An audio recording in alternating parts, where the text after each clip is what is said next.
Hello! ഇന്ന് നമുക്ക് തട്ടുകട സ്റ്റൈലിൽ കോളിഫ്ലവർ പൊരിച്ചെടുത്താലോ? അതിനായിട്ട് നമുക്ക് കോളിഫ്ലവറിൽ കുറച്ച് മഞ്ഞൾപ്പൊടിയും കുറച്ച് വെള്ളവും കൂടി ഒഴിച്ച് നന്നായിട്ടൊന്ന് വേവിക്കാൻ വെക്കാം. ആ നേരം കൊണ്ട് നമുക്കൊരു പാത്രത്തിലേക്ക് 1 ടീസ്പൂൺ മുളക് പൊടി, കാശ്മീരി മുളക് പൊടി ഉണ്ടെങ്കിൽ അത് മതി, അല്ലെങ്കിൽ നോർമൽ.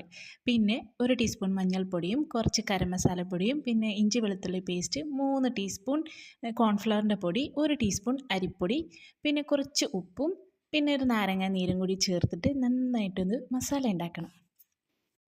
ഇനി ഇതിലേക്ക് കുറച്ച് വെള്ളം കൂടി ഒഴിച്ച് നല്ലൊരു പേസ്റ്റ് പരുവത്തിലാക്കി എടുക്കണം കേട്ടോ. പിന്നെ നമുക്ക് ഒരു പച്ചമുളക് കീറിയതും കുറച്ച് കറിവേപ്പിലയും കൂടി ഇട്ട് നമ്മുടെ ഈ മിക്സ് ഒന്ന് സൂപ്പറാക്കി എടുക്കാം.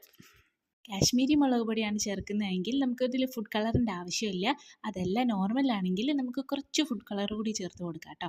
എന്നിട്ട് നന്നായിട്ട് മിക്സ് ഒന്ന് റെഡിയാക്കിയിട്ട് നമ്മുടെ വേവിച്ച് വെച്ചേക്കുന്ന കോളിഫ്ലവർ ഉണ്ടല്ലോ, അതും കൂടി ചേർത്ത് നന്നായിട്ടൊന്ന് മിക്സ് ചെയ്ത് നമുക്കിനി ഒന്ന് പൊരിച്ചെടുക്കാം. ഇത് റെസ്റ്റ് ചെയ്യാൻ വെക്കേണ്ട ആവശ്യമൊന്നുമില്ല കേട്ടോ, നമുക്ക് നേരിട്ട് പൊരിച്ചെടുക്കാവുന്നേ ഉള്ളൂ. അപ്പം നല്ല സോഫ്റ്റ് ആൻഡ് ക്രിസ്പിയും നല്ല അടിപൊളി ടേസ്റ്റുള്ള കോളിഫ്ലവർ ഇവിടെ റെഡി ആയിട്ടുണ്ട് കേട്ടോ.